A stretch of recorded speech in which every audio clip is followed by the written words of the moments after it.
스케치 두 번째 시간입니다. 이번에는 스케치를 어떻게 해서 그림을 그릴 수 있는지에 대해서 드로잉하는 방법에 대한 설명을 드리도록 하겠습니다.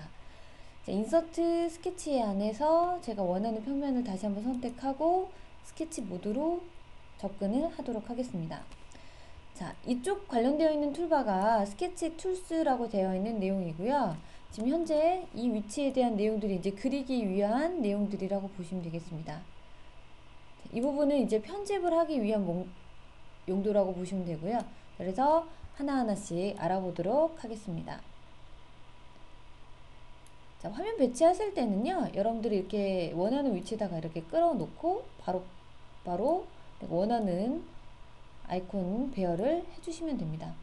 정신이 없는 상태로 표현이 되어서 제가 다시 한번 정리를 했고요.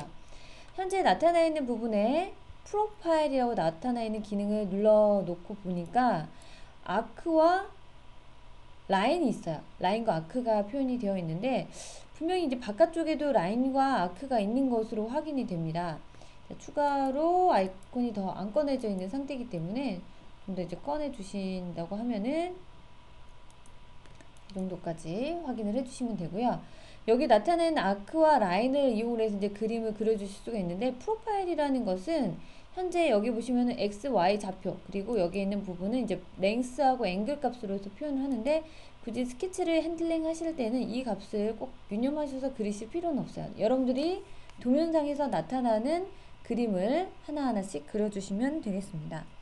자, 클릭하고 이렇게 해서 진행을 해주시게 되면은 현재 나타나는 위치에 이렇게 형상이 만들어지는 걸 보실 수가 있는데 연이어서 라인이 그려지는 것을 볼 수가 있어요. 그죠? 그래서 이어져 있는 상태로 라인이 그려지는데 이 부분에 대한 라인을 해제하실 때는 마우스 중간 버튼을 눌렀을 때 해제가 되는 것을 확인하실 수가 있습니다. 자, 이번에는 라인을 선택하고 다시 한번 선택하고 아크 형상으로 그리겠다라고 했을 때 자, 원하는 위치로 이렇게 아크를 그리고 또 다시 라인으로 연결하고 아크를 그려주시면 이런 장공 형상이 바로 만들어지는 것을 볼 수가 있어요. 자, 이 부분도 해제하실 때는 마우스 중간 버튼 눌러서 정리를 해주시면 되겠습니다. 자, 여기 보시게 되면 라인이라고 보이시죠? 이 라인과 프로파일에 대한 라인과 아크는 무슨 차이가 있는지 한번 보면 라인을 그리고 여기서는 단일한 라인만 그려지는 걸 보실 수가 있죠? 이 아크도 마찬가지입니다. 이어서 뭐 라인을 그리다가 아크로 그리는 게 아니고 바로 아크 타입에 대한 형상 하나만 그려주실 수가 있는데 이 아크 그리는 방법은 세 점을 찍어서 그리고 원의 중심점을 찍은 다음에 아크를 그릴 수 있는 부분에 대한 내용을 확인해 주실 수가 있습니다.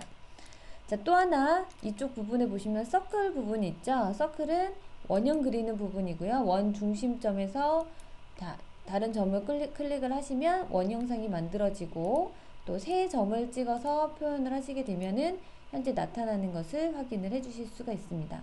그래서 뭐 프로파일과 라인, 아크, 서클에 대한 관련되어서 이제 그려지는 방법을 확인을 했고 또 하나 그려진 방법을 이제 보면은 렉탱글이라는 타입 있죠. 이 부분은 아이콘에서 자세히 보시면 빨간색 포인트 찍혀 있는 부분 있으시죠? 네, 이 부분이 대각선으로 포인트가 찍혀 있어요.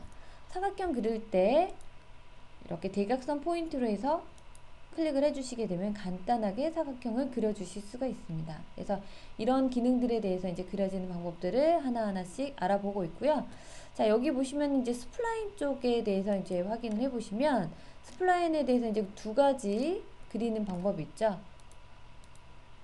포인트가 지나치는 상태로 그려지는 방법, 그리고 바이 폴 타입으로 표현되는 방법. 라인을 그린 다음에 폴 타입으로 바로 바꾸게 되면 이 내용으로 해서 이제 핸들링이 이렇게 되기도 하기 때문에 그려지는 상황에서 변경을 해주시면 되겠습니다. 자, 그리고 여기 보시면 스플라인에서는요, 차수라는 게 있어요.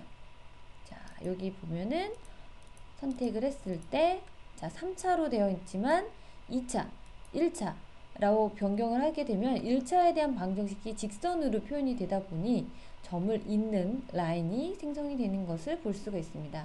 그래서 스튜디오 스프라인 그려지는 방법도 확인을 해봤고요. 자, 옆쪽에 있는 엘립스 형상 그리는 방법을 보시면 얘도 원 그리는 거하고 동일합니다. 하지만 좀 다른 게 뭐냐? 이쪽에 대한 지름과 반대쪽에 대한 지름에 대해서 달리 제어를 하실 수가 있다라는 부분만 기억을 해주시고요. 주의하실 사항이 있는데 이 부분은 반지름 값이 들어간다라는 거. 모델링 하시다 보면 꼭 이 부분을 지름값으로 기억을 하셔가지고 넣어주시는 분들이 계시거든요. 그래서 이 부분에 대해서는 항상 절반만큼에 대해서 값을 넣어주셔서 제어를 해주셔야 정확한 형상 모델링을 해주실 수가 있습니다. 여기까지 스케치 그리는 부분까지에 대한 설명을 드렸고요. 더 추가적으로 편집해서 그리는 부분은 그 다음에 설명드리도록 하겠습니다.